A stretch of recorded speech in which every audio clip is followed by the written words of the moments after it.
Good evening. What are you doing here? I know exactly what you're doing here. Welcome, welcome, welcome.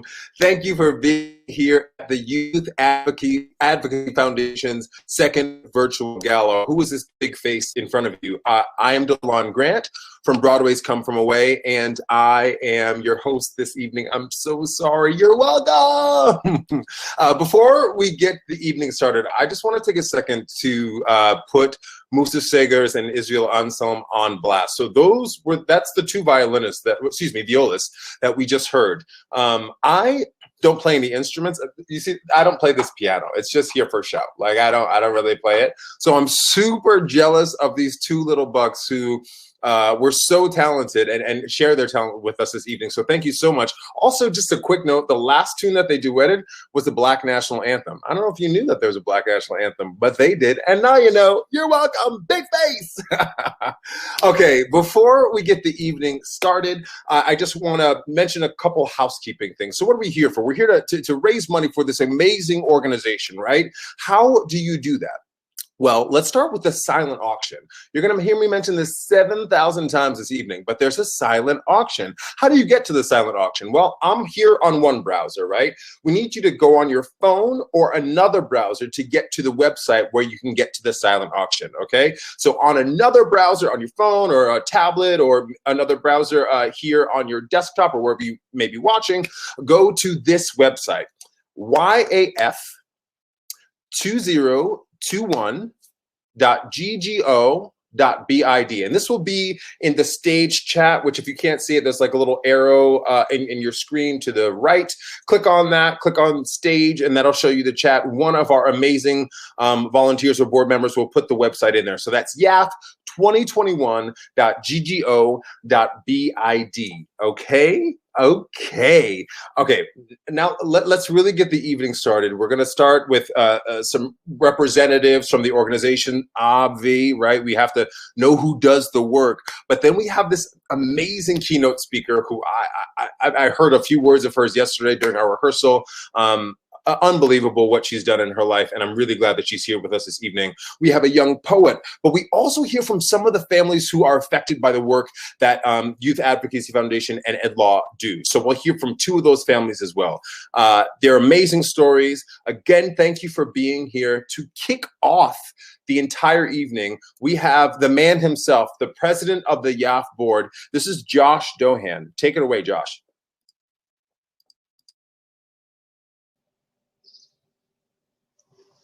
Hi, Mom.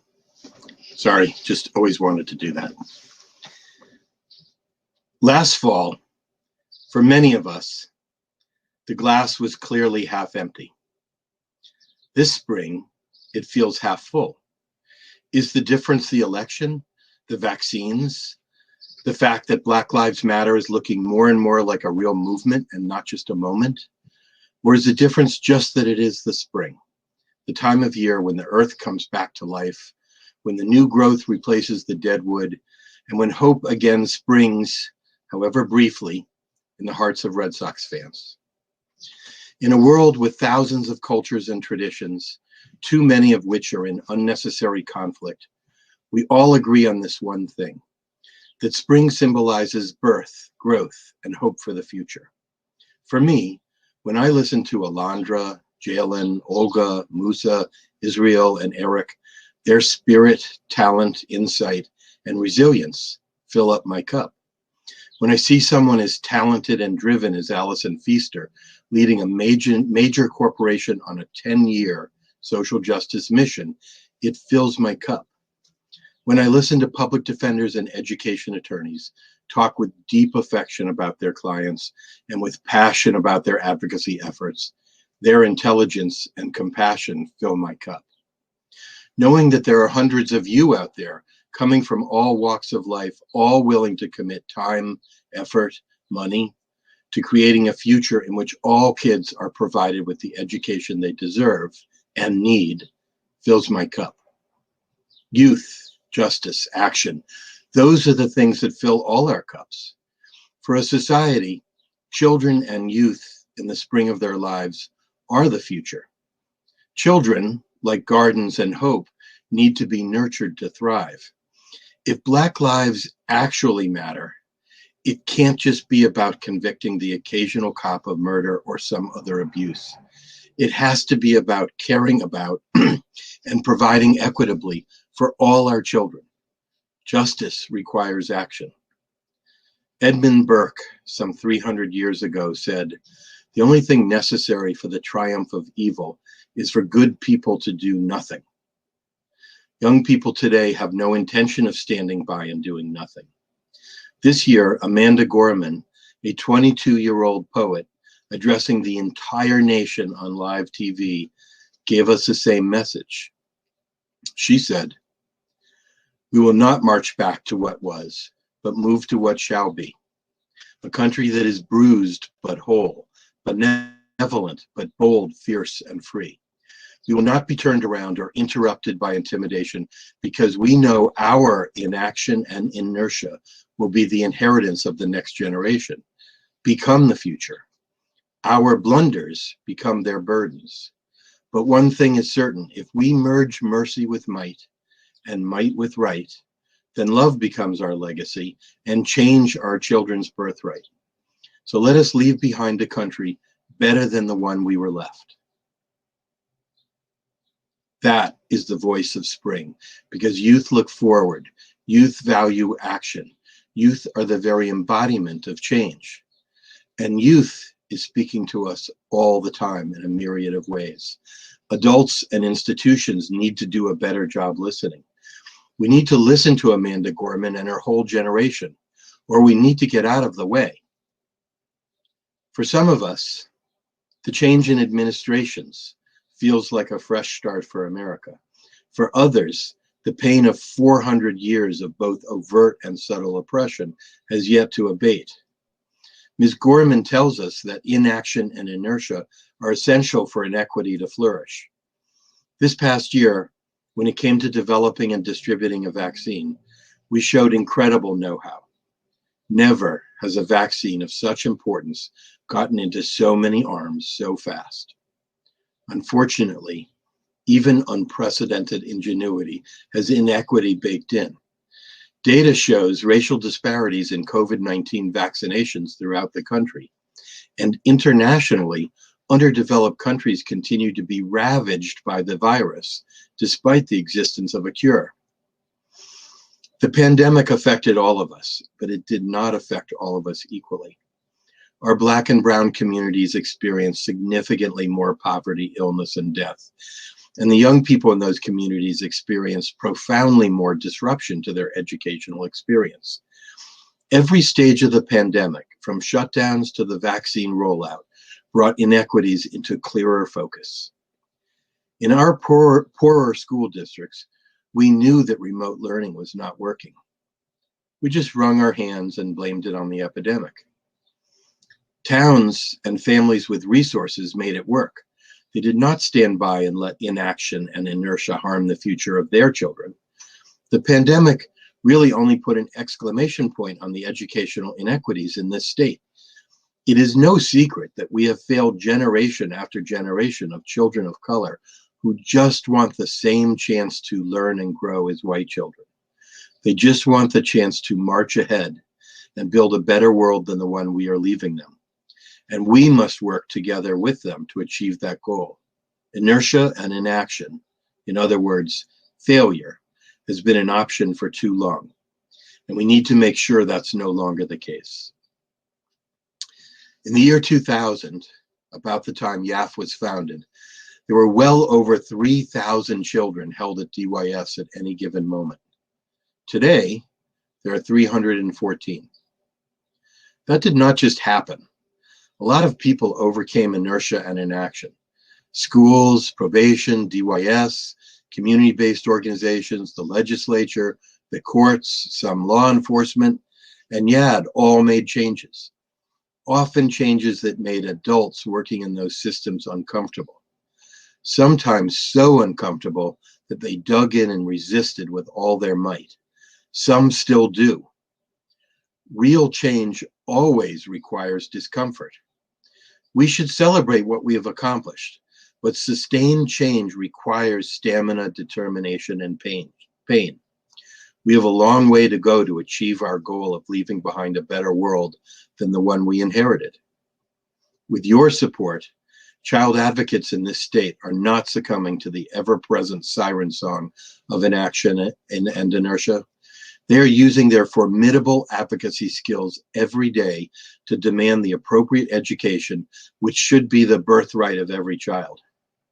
They are bold and fierce.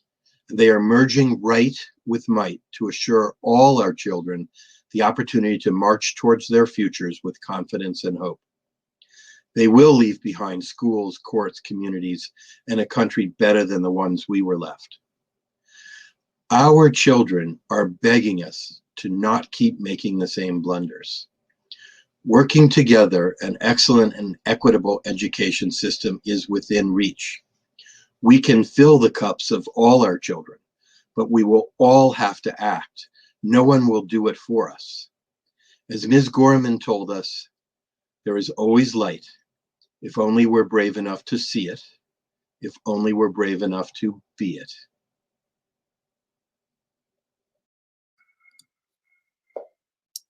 Joshua, thank you so much for your perspective, for your leadership, and for your words.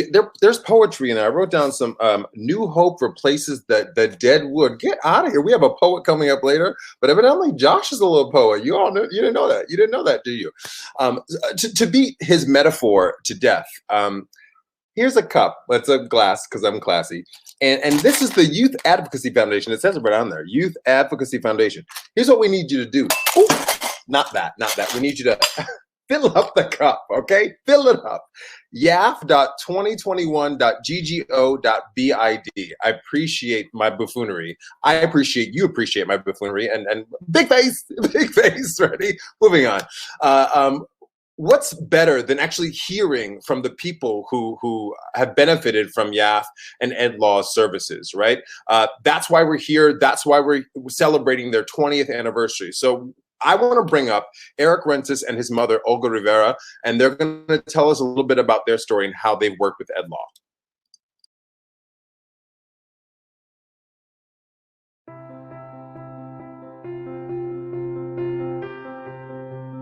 Hi, good afternoon. My name is Olga Rivera, and this is my son, Eric Rentis. When I met Eric, he was 7 years old, but he had been suspended from school multiple times. The school suspended Eric or called his mother to come pick him up early due to what they said were his disruptive behaviors. His diagnosis of separation anxiety and him not being able to concentrate at a time was very difficult for the school district to handle. So he will outburst, and they will call me frequently to come pick him up because he was distracting other students in class. Pretty scary when the school continued to call me to pick up my son. My job became in jeopardy. When Eric's mother, Olga, first called the EdLaw helpline and I spoke with her, it was very clear Eric's alleged behaviors were supposed to be addressed by the services and accommodations in his IEP. Eric's mother, Olga, had been advocating for many months with the school, first for her son to get an IEP, and then for her son to go to a new school where he would receive the services and accommodations he needed. It was very difficult for my son to get an IEP. I had my son neuropsych August 27 of 2019. And that September, I applied for an IEP, which did not happen right away. Then they gave me a list of parent rights, which I read it from the front to end. I did what I had to do as a parent. I followed their rules, their guidelines, got my son into therapy. I did everything the school district had asked me to do. I went from getting taking my time with the school and listening to what they had to say regarding on my son's IEP when he finally got his IEP. I would go to these IEP meetings, and the principal, not knowing my son's diagnosis, how are you gonna enter an IEP meeting not knowing my son's diagnosis? That's very sad. That goes to show that you don't care. We were able to take the family's case and help Olga get her son what he needed in school. Olga and I worked closely together to stop the suspensions and secure a new school that could meet Eric's needs. I spoke with the school district's attorney, and we had an IEP team meeting where we advocated for Eric to go to a new school that could meet the needs described in his IEP. As she came into my life, things just changed. She was referred to one of my CSA workers called Anna. She sent over a referral, and that's how she came in contact with me. And when she did, I was just so happy that they respond back to me. I was so overjoyed at this point because I was so exhausted. I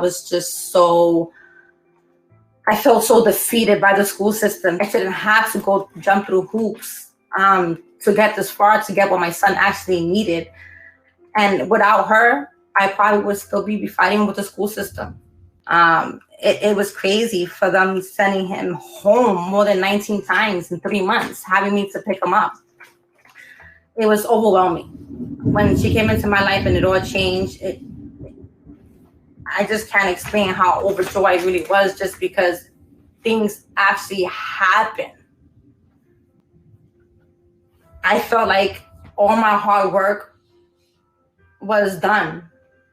Now she was taking it over, and things just got taken off the list, taken off the list, taken off the list, and taken off the list. We also filed a complaint about the past suspensions. Those suspensions were determined to be illegal, and they were removed from Eric's school record. Eric's IEP team agreed to send him to a new therapeutic school which can meet his needs and where Eric is thriving. He is a good child. He's not a problem child. Like, he's actually very helpful. He loves helping other students. He loves to be a caregiver. He's actually very emotional. And no one ever sees that side of him because they paint such an ugly picture on his school records. But now that they're all expunged, it's just like, I told you so. Like, you didn't listen. He has been able to go this year in person, even during COVID school closures, and he has not been suspended since. He's doing so well that they also incorporated to do 4th grade math work in his IEP. He's in 3rd grade doing 4th and 5th grade math work. He's doing so well now in this other program. No bad behavior remarks. He has so much more freedom to do and act as he pleases, and he gets heard. When I ask for space, they give me space. When I ask for help, they give me help. We had a struggle to get where we are today, to see how good of a child my son actually is and progressing in school. I had a parent-teacher conference about a month ago, and it went amazing. Like, all his teachers had nothing but highly good things to talk about Eric. He loves helping out the students. When he's done, he's actually getting challenged with other hard stuff to do so that he doesn't have so much time in his square to be alone. We need more people like Ashley in this world to help people like me who go by the books and do everything they ask us to do, and we get nowhere. Thank you, Ashley, and the whole EdLaw project.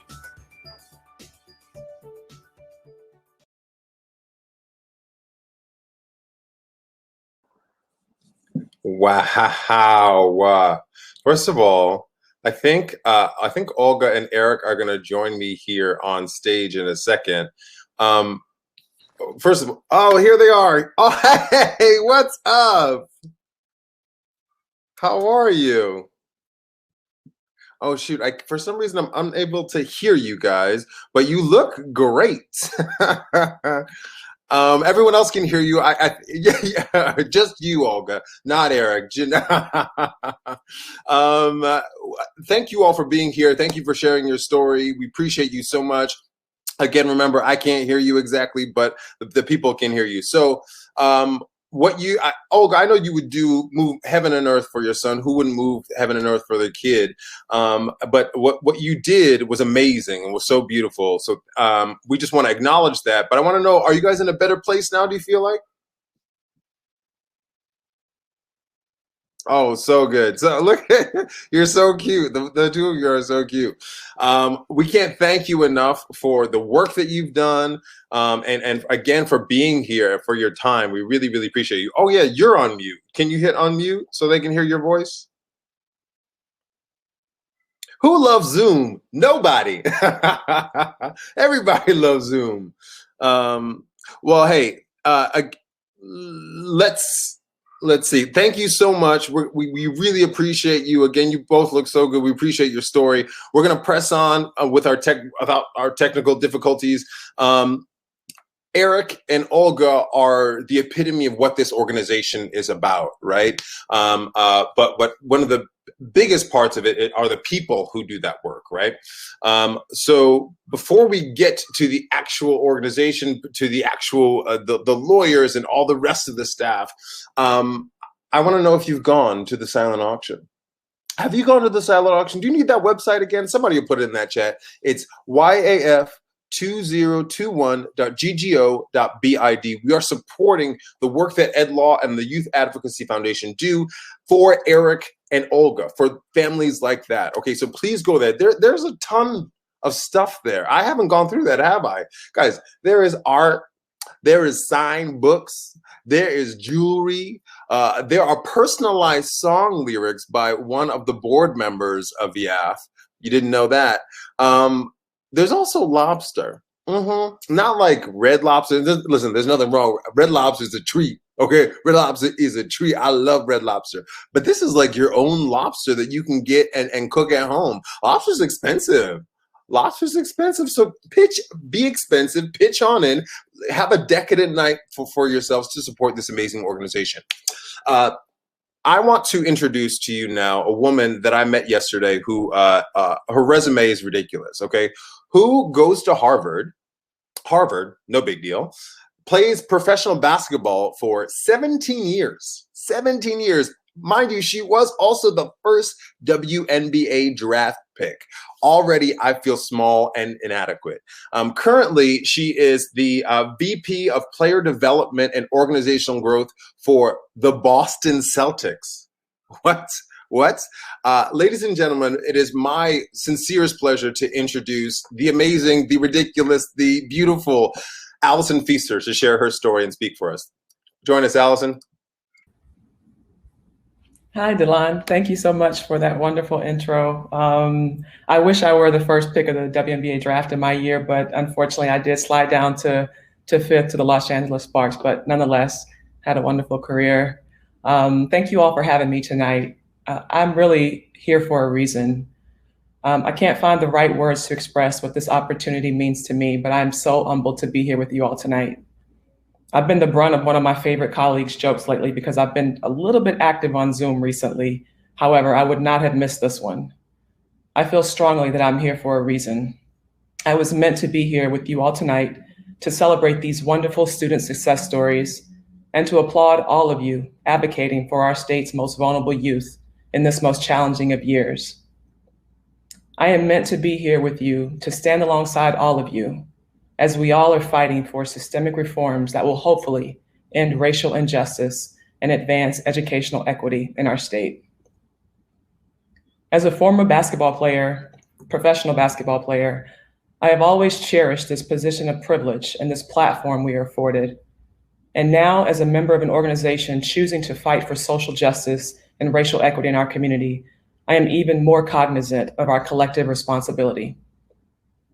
That responsibility begins with acknowledging that in Massachusetts, Black youth are 9 times more likely to be incarcerated than white youth, 9 times more likely.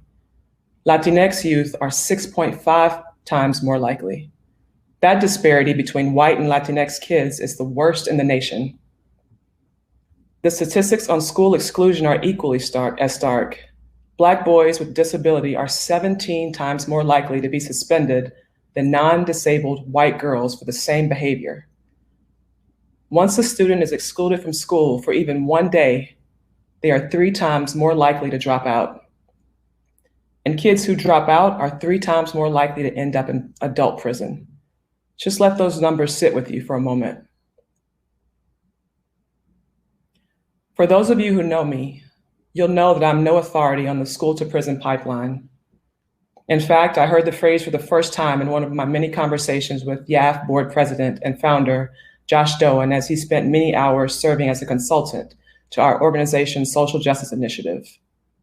Hence, to gain orientation on how to lead this conversation tonight, I consulted a couple of real-life experts, deeply steeped in parent-teacher conferences, school suspensions, expulsions, court-appointed attorneys, probation, incarceration, and a whole lot of agony and pain, my mother and younger brother. So when I say I'm here for a reason, it's to share that while I was unfamiliar with the term school to prison pipeline, my family and I are all too familiar because of my brother's experience within it. And while I may not be able to find the right words to express what this opportunity means to me, I can share what my brother's words were when I told him I'd join you all tonight. Relief and gratitude. Relief and gratitude that his decades-long journey through the fire, his real-life journey down the school to prison pipeline, is serving a purpose and is not in vain. My baby brother, younger than I am by 1 year, is in his 20-something year of incarceration, likely over half his life spent behind bars. And while he may have ended up there anyway, I can say with relative certainty, he didn't get the resources and support he needed to help divert his path. First, a little bit of family background. My mom raised me and my 4 siblings largely on her own. She officially became a single parent when my younger brother and I were in the 4th and 5th grades respectively. She hustled, struggled, worked so hard to provide for our family, always held a full-time job, sometimes 2 jobs, and eventually started taking night classes to complete her college degree. It was then, she shared with me, that as I was tested into gifted and talented classes, my brother began to increasingly show signs of behavior issues that weren't properly addressed. These behavior issues were characterized by not being able to sit still in the classroom of 20 plus other students, or by talking when he wasn't supposed to be talking, or by not doing his schoolwork and homework. Issues not too egregious for a highly intelligent, energetic boy. As the months and years went by, however, it became clear that he needed professional help and other resources. So as I was racking up athletic accolades and straight A's, his underlying problems were exacerbated by other circumstances, and he quickly became disengaged, and it's not too difficult to fill in the rest. If you were to do a side-by-side comparison of me and my brother, the differences between us are immediately quite obvious. For example, on the basketball court, his style of play was always so smooth, always just extra smooth, much smoother than what he thought he was. He would always try to emulate some NBA star's ball handling, yet for me, his style would lull one to sleep. I, on the other hand, was a self-proclaimed savage, always in motion, always annoyingly relentless on the court. Our differences in the classroom, in grades and behavior, were probably the starkest. I was a straight A student with little to no disciplinary infractions throughout my entire secondary scholastic career. He, on the other hand, from as early as the 4th grade would struggle in class, couldn't pay attention or sit still, and his teachers would say he wouldn't stop talking. I would finish my high school career as top student and athlete in my class. My brother, on the other hand, would be repeatedly suspended throughout his secondary schooling, expelled from one high school due to behavioral infractions, and would drop out of another when a teacher slapped him in the face for a comment the teacher deemed disrespectful. I could go on and on about our differences, but it wasn't until this past week on one of our weekly phone calls from his Tennessee State Correctional Facility that my brother helped me realize we actually share one important similarity. We both believe the seemingly impossible is possible. We just happened to be talking about our Celtics team and how I still believe, despite having had to play the Wizards in the play-in round, and despite having to face 2nd seed Brooklyn in the 1st round, our team could and will do the seemingly impossible and pull off an upset in the NBA playoffs. To my brother, this made perfect sense because I or one of my teams had done the seemingly impossible in the face of extreme adversity many times over. I'd won an important game with my teammates, helped my team pull off a major upset, and even landed a job at one of the most respected and successful sports franchises in history. As we rehashed some of my accomplishments, he suddenly got quiet and uttered in his strong Southern accent, "Man, I'm pretty much an underdog myself. I'm going to have to pull off an upset when I get out." We laughed a bit as he said this, but unfortunately it dawned on me, he's right. The chips are stacked against him. He's a recidivist with multiple felony convictions, and he'll have to pull off the greatest upset in his life to succeed, however he wants to define success. It's been 20 plus years since he was finally expelled from school in the 11th grade. 20 plus years since he was first sentenced for a petty drug offense to a maximum security adult prison as a teenager. 20 plus years of his 44 years on earth spent behind bars. In closing, during the 20 plus years my brother has been behind bars, I personally have checked off many a milestone and notched many personal wins along the way. Yet each celebration has been really bittersweet for us. It's so hard not imagining what his life would have been had he gotten the educational and emotional resources he needed when he was most vulnerable. My brother did not choose to fail in school. I believe his schools and the system failed him. Sometimes when I hear people talk about kids of color struggling in school, they have the attitude that their parents don't care. My mother cared. It tore her apart to watch how my brother suffered as he was sitting in classrooms that were not meeting his needs, getting suspended, expelled, and even physically assaulted by teachers. As I was lauded with praise growing up, my brother was told, on the other hand, he was bad, and if he didn't change, he'd end up in jail or worse. Ultimately, our family needed an expert and a zealous advocate, someone who would partner with us to insist that the school meet my brother's needs and provide him with a true opportunity to learn, grow, and check off his own milestones and notch his own personal wins. Thankfully for my brother, though, he may soon get a chance to do the seemingly impossible. He comes up for parole later this year, and with a little luck, he may just emerge from that pipeline, finally. Personally, I'm relieved and grateful that this time around, I will be there to make sure he has the resources he needs to greatly reduce the gap between the seemingly impossible and the possible. Thank you.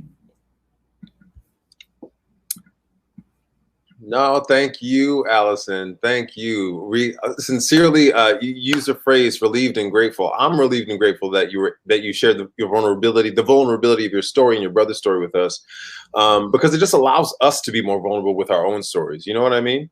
Yeah, that's so true. It's it's not easy, and I think a lot of people associate incarceration with shame, but it's such a major part of the lives of many people of color in this country. As you see in Massachusetts, those numbers are staggering, how many lives incarceration touches. So I'm just happy that we're in a space where learning more, lights are being shined on all these issues. So we're just trying to do our part here. I hear that bit by bit, right? I have a goofy question for you. Okay. What is it more difficult being a boss on the basketball field or being the boss bossing around the basketball player? You know what, Delon, you're showing your knowledge of the game. We're on the court. We're on the court. But it's much easier to be a professional athlete. I think the body really takes a toll. It really takes a toll on the body, playing so many years. On the other hand, on the court, being able to engage with people and learn from our guys, especially, is really easy, really a piece of cake. So I'm super thankful to be in the space now. Amazing. I also have to extend an apology about misplacing where you were drafted. I got so excited. I saw 17 years. I said she was the president. She was Lisa. She was a movie star. I just got so excited. So I apologize. No worries. I started to claim it and just, first time I've been called the top draft pick. So that was my moment. But thank you so much for pointing that out. Thank you for being here. We appreciate you, Allison. Thank you. Absolutely. Man, I mean, I'm moved. I'm so moved by her words. And again, what she was talking about, her story is so germane to what we're doing here, right? We're raising money for this amazing cause. You know where I'm going. Silent auction, YAF 2021.ggo.bid. Get there. But let's talk about, I mentioned a little bit before, the staff. Let's talk about the people who actually are working the gears, right? The machinations behind not only Josh Dohan, but there's a whole staff at EdLaw that work with the Youth Advocacy Foundation to help these families.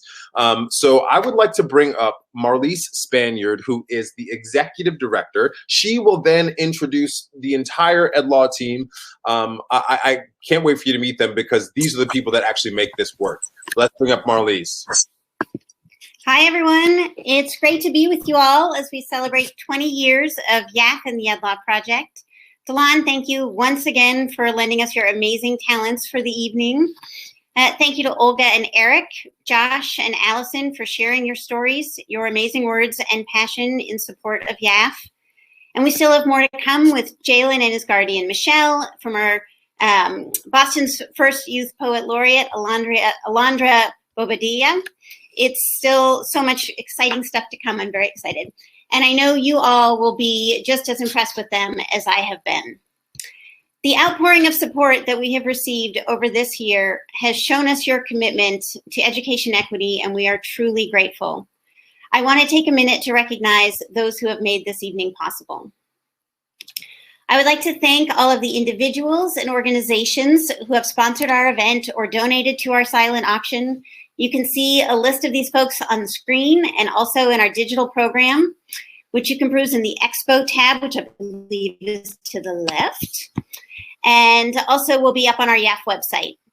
I want to thank Anthony Benedetti and the leadership team at CPCS, as well as all of the attorneys and social workers across the state, putting our mission into action and stopping the school to prison pipeline for Massachusetts' most vulnerable youth. I'd like to thank YAF's amazing board of directors. We rely on you for help and support, and you continue to thoughtfully guide us as we carry out our mission. And to our host committee for stepping up to bring all of you together with us tonight. And finally, I'd like to recognize our event planning team, who in short order have pulled off yet another high quality virtual event. Special shout out to Deb Popple. You have been a tremendous help. Your dedication and outreach in support of this event has been truly inspiring, and we cannot thank you enough. It is now my pleasure to introduce to you our YAF and EdLaw team. I'm going to start with the YAF staff. Michelle Scavangelli is YAF's deputy director, and in this role has led our development work and directed this event. She is a triple threat, an amazing attorney, a financial whiz, and a development expert. If I could bottle up Michelle's energy and put it up for bid in the auction tonight, it would be the highest selling item, I'm quite sure. I truly couldn't ask for a better partner. Thank you so much, Michelle. Jackie Stimson is our operations and development coordinator and is the engineer behind this event. From the YAF website to the event website to editing the client videos, she has done it all to make this event and evening a success. And this is in addition to keeping the back of the YAF house in order. So thank you, Jackie. I'd now like to ask our EdLaw attorneys to come on the stage to be recognized. You just met Michelle. She has a dual role, both at YAF and as an EdLaw project attorney. So hello again, Michelle. And Erin O'Sullivan, Elizabeth Levitt, Elton, and LeBland. I am so fortunate to work with these amazing ladies. We have such an amazing team. It is your support that makes this possible. Thank you all for joining us this evening and for your ongoing support. I'm going to send it back to Delon to continue the program.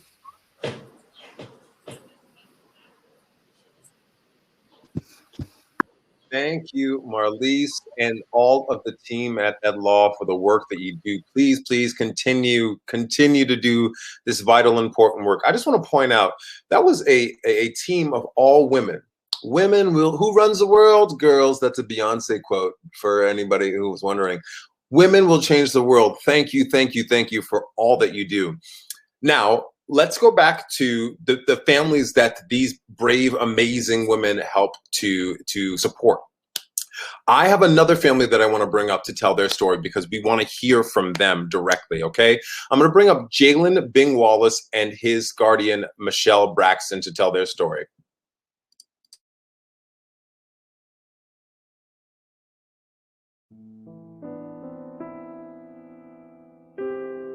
Hi, I'm Jalen Bing Wallace. When I first met Jalen, I thought that he was very similar to many of the other clients we've seen who reach high school unable to read beyond a very early elementary school level. And that in itself is tragic. What really set him apart, Jalen had never given up. He had a dream of going to college, and his foster mom at the time, she's become his guardian, was a godsend to Jalen in that when she came into his life, she took an active interest in his education. So I'm Michelle Braxton, and I'm Jalen's guardian. Usually when I get involved with a young person's life, I always go to if they have an IEP, I will go to the meeting. I go to all school meetings. And I went to Jalen's first meeting. They started talking about how he was doing. And on paper, his grades didn't look bad. But when they started talking about the levels of which he could read and comprehend and math, I was just completely appalled. Because I felt like this is a young man who wants to play basketball, and he would love to go to college to play basketball and maybe hopefully pursue professional basketball as well. And I knew that there was no way with his levels of comprehension, he was a ninth grader reading at a second grade level, was not going to make it. So that brought me to asking for some more help for him. Yeah. And they rewrote the IEP. The new IEP can't be implemented unless he changes school.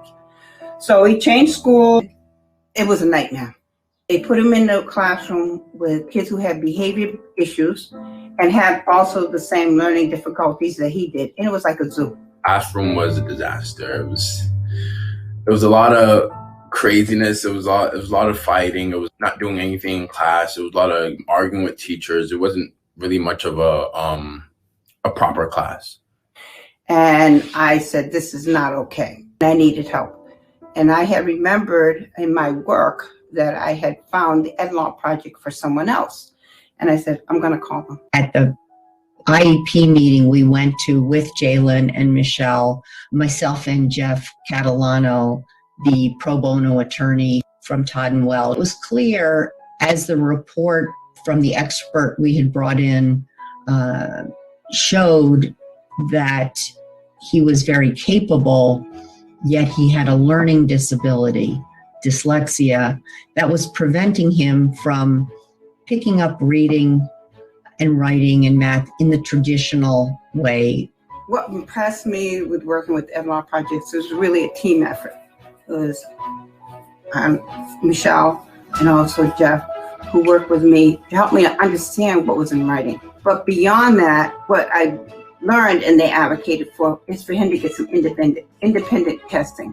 Finally, after all this time, he was able to get a diagnosis of dyslexia, which I think absolutely speaks to all his reading struggles all these years, and no one knew it. And he was a young man who was in the 10th grade. Through advocacy on Jalen's behalf, going into his senior year, we were able to secure placement at a wonderful school, Clearway, that works with young people with specific learning disabilities, and also a bank of hours with the Linda Mood Bell system and learning processes office. When Michelle and Jeff helped us to find our way to Clearway, was just amazing. So Clearway actually helped me with my dyslexia and mathematics. I feel like I was more confident in reading and doing my math work. I got services I didn't think didn't know he existed and didn't know he could get.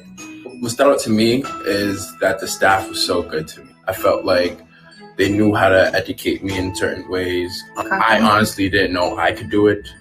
I didn't even believe in myself, but clearly did. So I appreciate them for that, and LMP as well.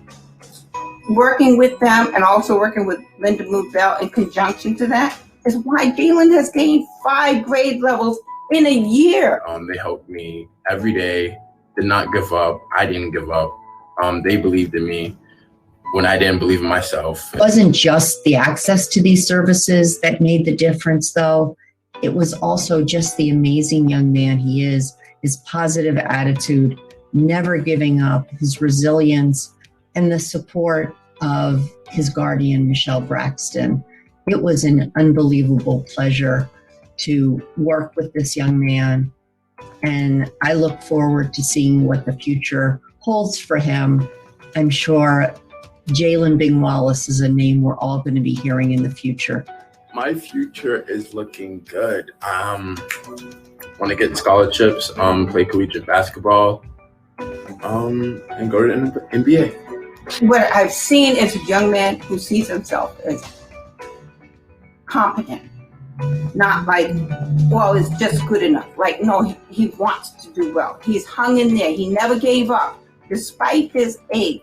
And years are just enough. It wouldn't have been enough to get him to where he wanted to be. In college, you have to have the grades. You really have to be a student athlete.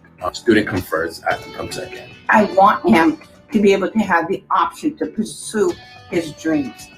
So, for me, I'm just so pleased. And I just want to say thank you. Thank you to EdLaw Project, because they got us something I could never pay for. I could have never paid for. I'm sorry. He's just such a sweet child. And he deserves the best. He deserves all the opportunities that he deserves to have. It just pains me when I think about it, that there are so many children like Jalen, so many kids like him who never get a shot, who never get the opportunity to say, I'm a good student. I can do really well. So we put a little sign on his wall that says, do what you love. I don't care what it is.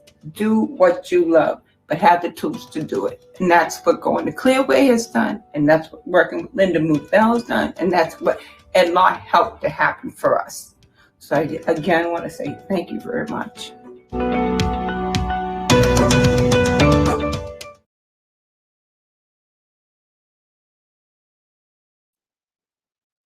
I think I'm going to be joined by Jalen and Michelle. Hey guys, what's up? Hey, how are you? Oh, and Aaron's here too. Yay! Yeah, I think you hear us. Okay. Yeah. Thank you guys for sharing your story. It means so much to us to hear from people who have really been affected by EdLaw's work. Being a teenager is hard enough, but dealing with all of that stuff on top of it, right? I can't imagine. So thank you for being here. Thank you. Absolutely. Yes. Can I ask a question? Yeah, please. Okay, Jalen, what's your go-to move? If you're selling your game to the world right now, like what are you good at? What are your strengths? There's a lot of strengths actually. Shooting, dribbling, dunking. Okay, just an all-around baller. Yeah, he does a move called the fly swatter. Boop! Nobody's getting in that basket when he's there. Bam! It's gone. I go to every single game and every single one of his AAU games in his high school. Every single one. I'm his #1 cheerleader. All right. So if you want to describe your game, which NBA player do you most resemble? Well, despite how tall I am, people call me like KD, which okay. Yeah. But my favorite player is James Harden. I really do want to really play like him because I'm a lefty and he's also a lefty as well too. So. All right. Well, you do know we have to defeat them in the round of the playoffs. So don't hang too much of your pride on those players. So nice to meet you though, and nice to meet you. Congratulations on everything. Thank you. So proud. And Michelle, I hear that you're retiring from the work that you did with a lot of students like Jalen. Can you tell us a little bit about some of the work that you did? Yes, actually, I have kind of dual role. I'm a social worker. I'll be retiring as a social worker, and I've been a foster parent now for over 35 years. God bless. So much longer than I've been a social worker. Like Miss Feaster's mom, I didn't go back to the school to get my college degree until I was almost 40 years old. Wow. My kids was raising my children and had a house full of kids, and I primarily did it as a single person.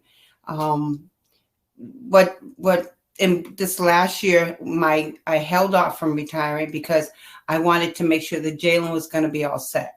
And so I don't know, it's been the grace of God watching over us, and that Jalen will be attending a post-grad year at Grand River Academy in Ohio. We just came back from there to prepare him to move on. And he wants to pursue basketball. And if that's what he wants to do, I will do everything I can to make it happen. If he wanted to be a plumber or a fireman, I'd be right behind him on that. But we are in the process, because wherever I go is where he goes. I'm his home base. Yes. Wherever I move to, he is a part of that. Will always be a part of my life, my family's life. And he is genuinely one sweet young man. He really is. He's very, very nice young man. Thank you for sharing that. Like, you touched my heart. You touched my heart. Your story did too. I suffer from dyslexia as well. Reading aloud is still a struggle for me. I have to work at it constantly. Being an actor, like lifting the words off the page and then acting them right is a struggle. So I completely understand the perseverance, again, on top of the regular circumstance that you guys have dealt with. So like I said to Allison, thank you for the vulnerability and for sharing and being here with us this evening to support this organization. We're going to raise so much money to continue this work. We appreciate you guys so much. Thank you. And I just want to add, for each child that can get an education and move beyond their stigma, it's one more child that will create another family that will be productive and contribute to society in a much greater picture. And it really will stop some of this recidivism that we see. It's so important to stop the cycle. I couldn't agree more. I couldn't agree more. Without people like yourself, without teachers, right, I wouldn't have had the guidance that I had to discover my passion for my art, right? So I completely agree. I would not be here today if it weren't for people like yourself. So thank you both, Jalen and Michelle, for being here this evening. Appreciate you. No problem. Have a good night, guys. So touch my heart. You hear these stories and you can't help but feel moved, right? So I want to just mention lobster, Lobster. Silent auction, YAF 2021.ggo.bid. Should you feel so inclined, go there on a separate browser and donate to this organization that is helping these folks. We appreciate you so much. Now I'm going to move on to our last speaker. She may be our last speaker this evening, but she is Boston's first Youth Poet Laureate. First. I mean, unbelievable. And I heard a few snippets of her words yesterday, and yeah, you're going to be moved by them. I'd like to bring up Alondra Bobdilla.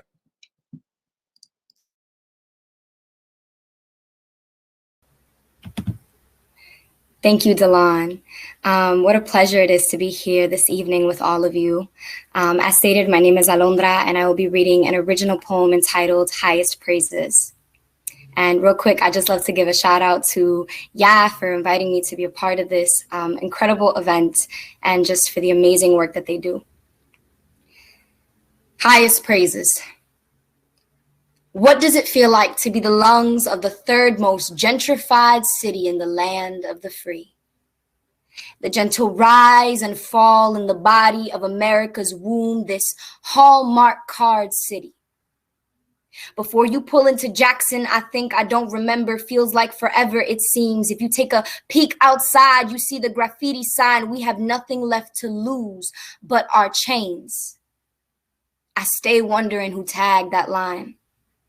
I searched it up and learned the lineage of the saying, and to this day I be praying the train will screech to a stop and let me take a pic. Or if I can jump off real quick and have someone snap a flick of me in front of it, this is my historical Boston.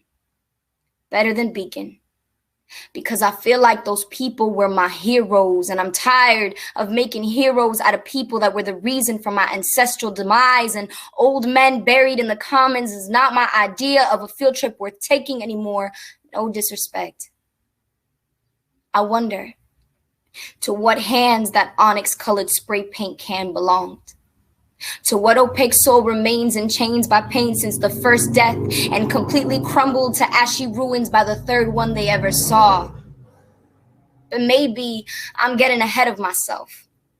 Maybe it wasn't that deep. But isn't it always that deep when young bodies are never worthy enough to be named on TV so these people can see, then say these black and brown young men are nothing but thugs, these slugs adding insult to injury with their snake eyes? Say their names. Say their names and write them on their favorite swing, or hangout spot, or corner store, somewhere only a loved one would know to go to find a piece of them tucked gently in the normal, like finding money in your washed clothes, hidden monuments for these babies I never knew but always loved. Promising on dead dogs, bloody tears dropping on grieved out gravestones. This pain is hereditary, and this fury is too.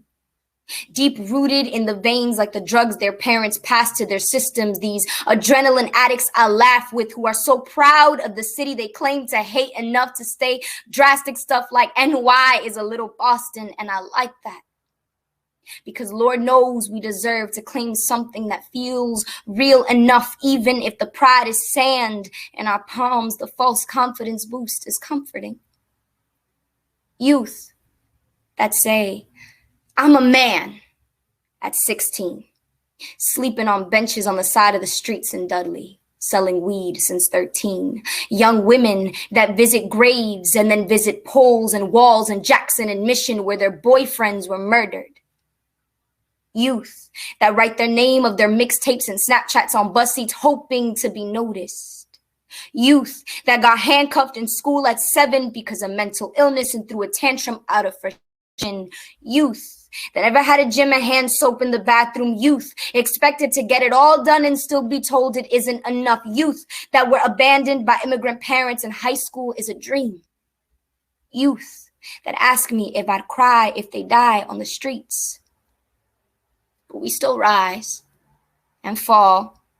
We still breathe even though these lungs are full of smoke. We keep this city pumping because if it wasn't for my old classmates sitting in those community town hall meetings, making our voices heard, because if it wasn't for small organizations that get shut down in 10 years or so because of lack of funding, the only pop-up store I'll always show out for, because if it wasn't for youth that were praised for 10 seconds and then never protected, because if it wasn't for the teachers that stayed after school for hours crying real love, sneaking kids that haven't eaten in 3 days food, because if it wasn't for my friends who sat in Jackson with me and held me as I had my anxiety attacks, if it wasn't for them, people like this, a hell of a lot more of us would be dead. But we shouldn't need a few good Samaritans to solve our bigger problems, but that's another poem for another time. Every so often you see us linked together like Cubans, the best ice America's ever seen, hanging from the mother city's neck. We preach on the same porches, we got our hairs braided with beads. We work in the institutions they told us were against us and changed their rules. We lift signs of protest in the same beacon they took us at 9 and 10 to sightsee. We love on this open flesh and stitch them up to scars, story by story, hood by hood, my homage to Boston youth. Soldiers that cradle these cities' wounds. Thank you. My goodness. I'm over here crying, woman. I'm over here crying. Thank you. I have so many questions for you. First of all, can we find that poem online somewhere? Is that published? Yes, it is. Well, not there's a video that is recorded and it's on YouTube, and it's titled Highest Praises. Highest Praises, Alondra Bobdilla. I'm going to find it and share that with everyone. I love poetry because good writing, good poetry takes something that I understand and really makes it specific, right? You gave us, I mean, I'm talking to the poet, what do I know? But you gave us specific images, and you're like no years old. You know what I mean? But you've lived, right? You've lived, and you gave us that experience that like we don't have, right? Thank you. I can't thank you enough. Dumb question. How long did it take you to write that poem? It took me, like, to be completely honest, 15 minutes, and it's not that edited either. So 15 minutes? Yeah, it was something I was really passionate about. So it's easy to write about something that you love and that really speaks to you. Wow, man, you're giving me a lesson right now. You're giving me a lesson as from artist to artist. You're giving me such a lesson. I'm not even paying attention to the people. I just want to talk to you, lady. For real. So thank you again. And Highest Praises, we can find that on YouTube. Alondra Bobdilla, right? Yes. Man, you have so much ahead of you. I cannot wait to see what happens for you in the future. Thank you so much for being here tonight. Absolutely, have a good one. I took my camera off. I'm so guys, I'm in, I don't know about you, but I'm shook. I'm in such shock over that poem. I was sitting here wiping my tears away because, again, specificity in writing, her experience gave us so much. And this is why we're here. We're here because of Alondra's experience with, like, Boston Youth, because of Olga and Eric, because of Allison, because of Jalen and Michelle, right? We're here to raise money for this organization to continue to do the work that they do. I personally come from a single parent home. We grew up poor. I had teachers who saw my talent or my drive for it, my interest in it, and really massaged that in me. If it weren't for organizations like this, there would be a lot more of us that fall through the cracks. So let us do what we can here at the end of this show to really help this organization. Okay, you knew it was coming. I've been pumping this silent auction. I've been telling you about this silent auction, the lobster, okay, the free music lyrics. You know, the actual donation part of it is coming. So at that website, YAF2021.ggo.bid, it's in your chat. At that website, you can find the silent auction items. You can scroll down, but just on the right there, there's a button that says Support YAF Now, okay? So this evening, we're trying to raise $10,000. It's not a lot of money. It's not a lot of money. Calm down. It's not a lot of money. We're trying to raise $10,000 this evening. Now, if you click on Support YAF Now, there are different amounts that you can donate to them, but you can also customize the amount that you want to donate. We'll have a thermometer that's going to pop up that's going to see how much money we've raised this evening. That will come up a little bit later. But I really want to emphasize, again, the stories you've heard and how important this work is. It's important to me. It's important to the staff. And I believe it's important to you now after hearing all of these stories that we've heard this evening. So that's YAF2021.ggo.bid. You probably have memorized by now because I've mentioned it so many times. You're welcome. Big face! Okay. So while you're doing that, on another browser, you're donating money, you're going to the silent auction, we actually do have another little surprise. All of the people who registered for the event this evening got a raffle ticket. You were entered into a raffle. Yes, you were. Our sponsors, thank you so much. Thank you, thank you, thank you. You got an extra raffle ticket in your Christmas stocking because we appreciate you so much. So if you don't mind, give me a drum roll. I can hear it. No, I can't. I can hear it. No, I can't. We are going to drum roll and we're going to select our raffle winners right now. 5, 4, 3, 2, 1. Congratulations to George and Janice Pake. We thank you so much for all. Oh, they were already up, and thank you so much. We appreciate all of you being here this evening, even those who didn't win the raffle. Please go to the silent auction. Please donate at will. We'll have a thermometer that's going to pop up here shortly. Now, I did promise you a song, and I'm not going to renege on that promise. I'm not going to renege on that promise, but I do want to remind you that it was contingent on you donating, and I can see that you're probably donating already. So we're going to start here. This song is one of my favorite songs to sing. If you were here last year, I did sing this tune last year, and I thought it was, why not reprise it? Because I love singing it, and you loved hearing it. I got the emails. No, I didn't. This is Gavin's song, but by one of my favorite artists named Mark Broussard, and the accompaniment is by an awesome accompanist musician named Will Buck. So this is Gavin's song. While I'm singing, feel free to go to the silent auction. Okay, here we go.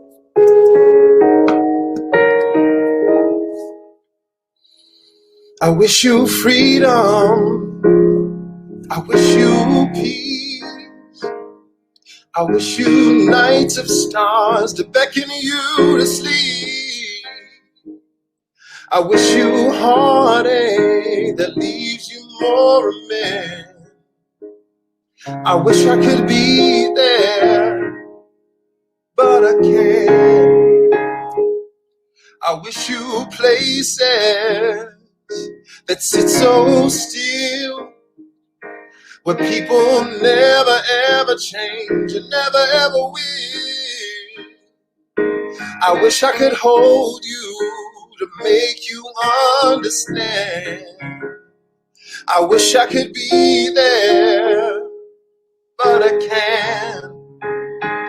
Be good for your mama, 'cause she'll need a hand hold, and boy, she loves you more than you'll ever know.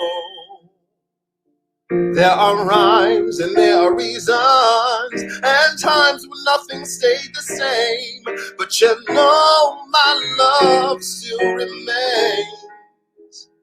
I wish you wisdom, I wish you years, I wish you armies to conquer all your fears.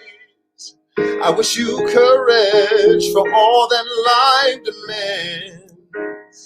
I wish I could be there, but I can't. Be good for your mama, 'cause she'll need a hand hold, and boy, she loves you more than you'll ever know. There are rhymes and there are reasons, and times when nothing stayed the same, but you know my love still remains. I wish we were together, I wish I was home, I wish there were nights where I was never alone. I wish you for all that life demands. I wish I could be there, but I can't.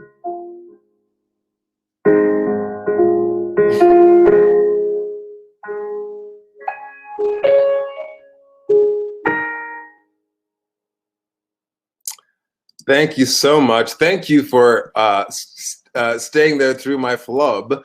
I appreciate you so much. I want to mention that the silent auction that is going on, it will be going on until tomorrow night, Friday at 9 p.m. So even if you were like, oh, you know, I don't want to do silent auction, you can come and donate until tomorrow. So let the stories marinate. Think of Allison, think of Olga, think of Eric, think of Jalen, think of Michelle, think of Alondra. I'm gonna go on YouTube and find that woman's poem because it's unbelievable.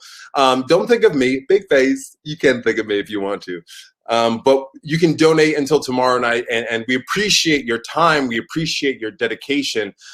Josh Dohan, all of the staff, Marlise Spaniard, Michelle, Jackie, backstage, thank you all for the work that you do here. It is unbelievably important. And you guys, the audience, thank you again in advance for your donations. Thank you for the donations you've had thus far. I just want to give a check-in to see where we are with that. Let's look. Do we have our thermometer? Can we pull our thermometer up at all?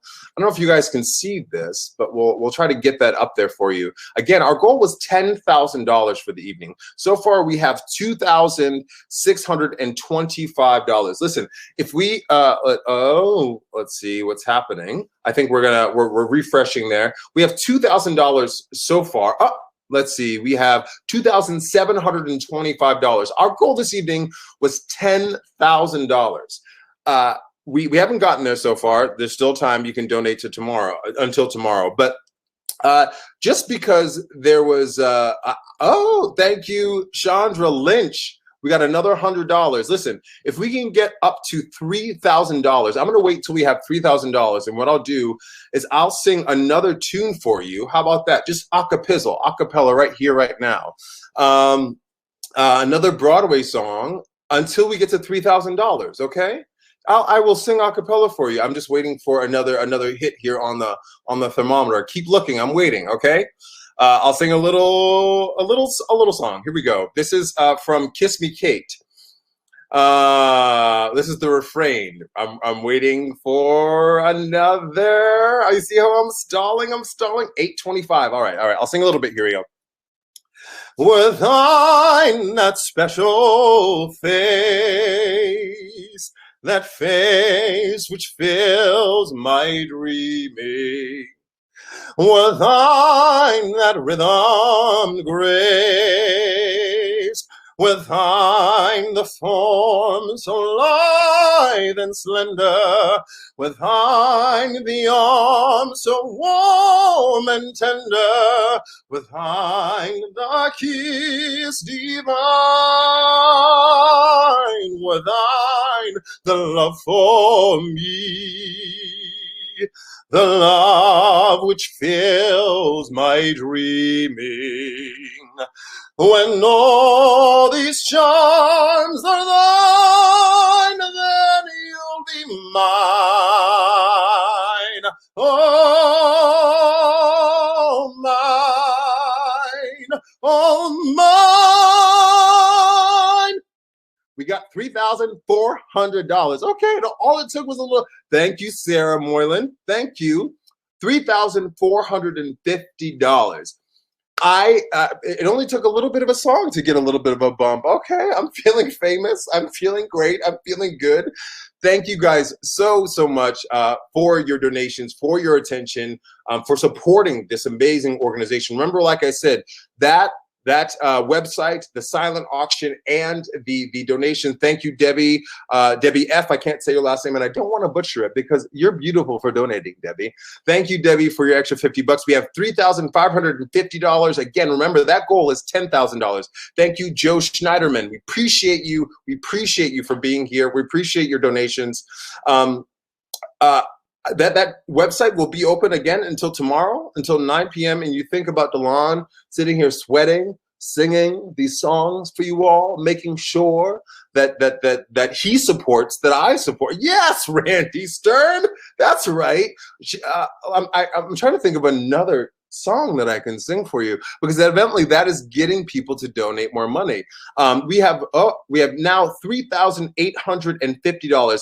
We have social worker Joanna Celia. Thank you so much for your donation. Thank you. Let me try to think of another tune. If we can we get to $4,000 before this thing is over? If we can get to $4,000 before this thing is over, I will sing another song. What song will I sing? Let's see. Shoot. Give me 1 second. Okay, this is gonna not go well. Oh my gosh. Okay, Elmer Peter Alvarez. We have now $4,350. Now I have to sing another song. Now I actually have to sing something. Okay. What is another Broadway one that I love? Let's sing. I'll sing a little John Legend. Ready? Girl, I'm in love with you, but this ain't the honeymoon. We pass the infatuation phase. We're right in the thick of love. At times we get sick of love. It seems like we argue every day.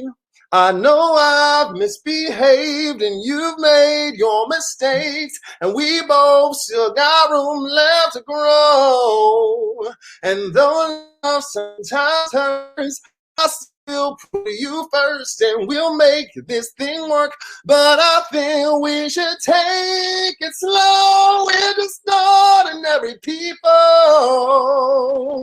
We both know which way to go. Hey, 'cause we're ordinary people. Maybe we should take it slow. Take it slow, slow. This time we'll take it slow. Take it slow, slow. This time we'll take it slow. All right, great. $4,400. Thank you so much for all of your donations. I will sing as many tunes as I need to sing to get this number up. We're going to end it there because I need some water and you're probably tired of hearing me screech through songs. Thank you guys for being here this evening. We appreciate you. Have a good night. Remember that website is open until tomorrow at 9 p.m. Thank you.